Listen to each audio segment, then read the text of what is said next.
Now, it's been exactly 1 month since the Finisher FX and Precision FX came out. Guys, I said Precision FX and the Finisher FX, not Dumb and Dumber. Come on, guys. Okay, let's go again. So it was exactly 1 month ago when Precision FX and the Finisher FX came out and said that they were going to obtain their licenses from the FSCA. Now, the biggest challenge that I had with that was people needed to do something upfront to be part of the Signal group when it does open as soon as they've obtained their license. Now, both of them anticipated that they were going to have their licenses within the first week of November. We are almost at the end of November. Now, people had to pay and some people had to sign up through broker accounts. And we're going to cover both of that, and I'll tell you exactly what my problem is with this.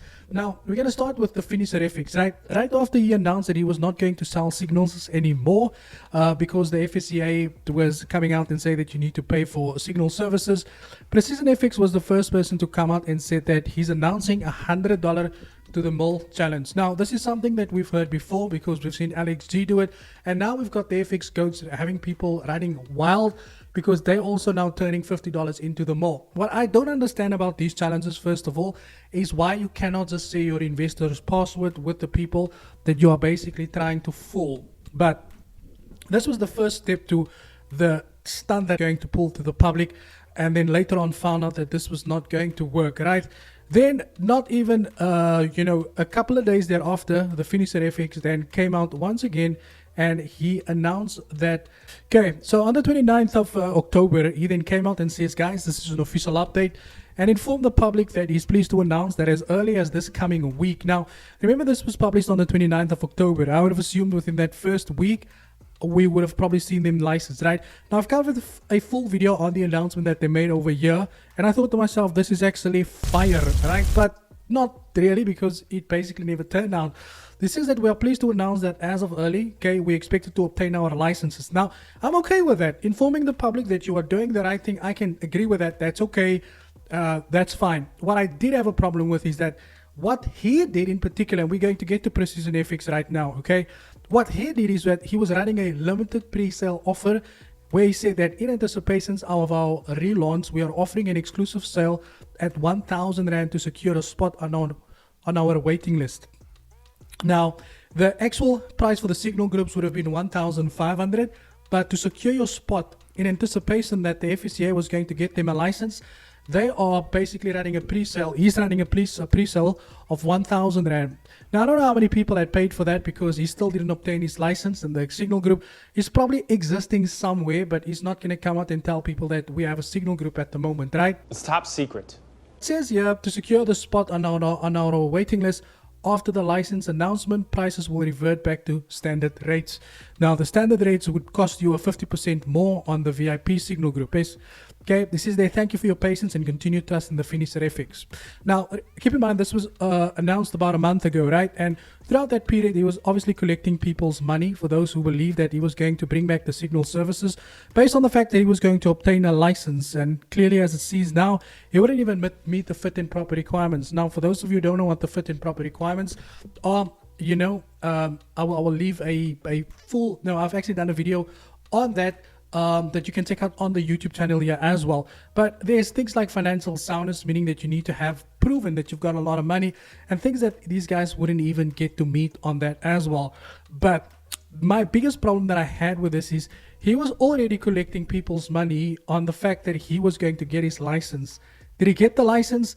No, not as far as I know. I haven't seen him obtain a license.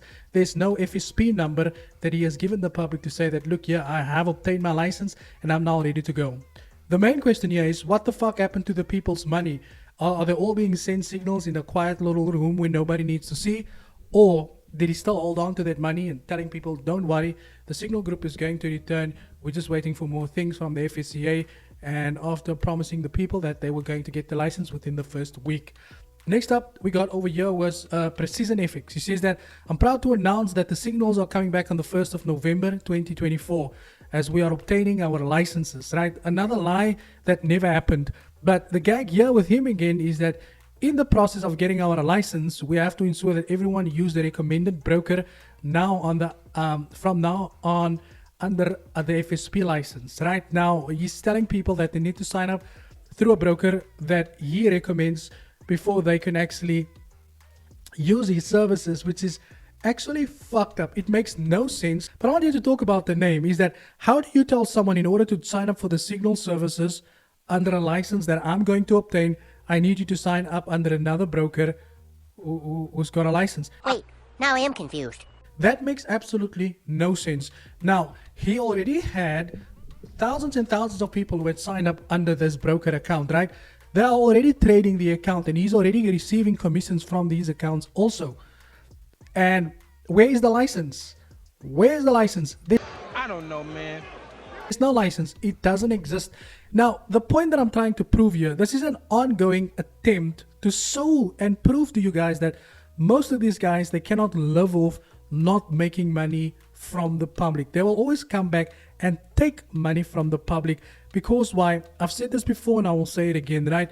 If you are obtaining funds through the market itself, there's no reason for people like the finisher FX to come out with a let's turn 100 into the mill. That is the biggest bullshit that I have ever heard in my entire life, because I will say this before and I will say it again.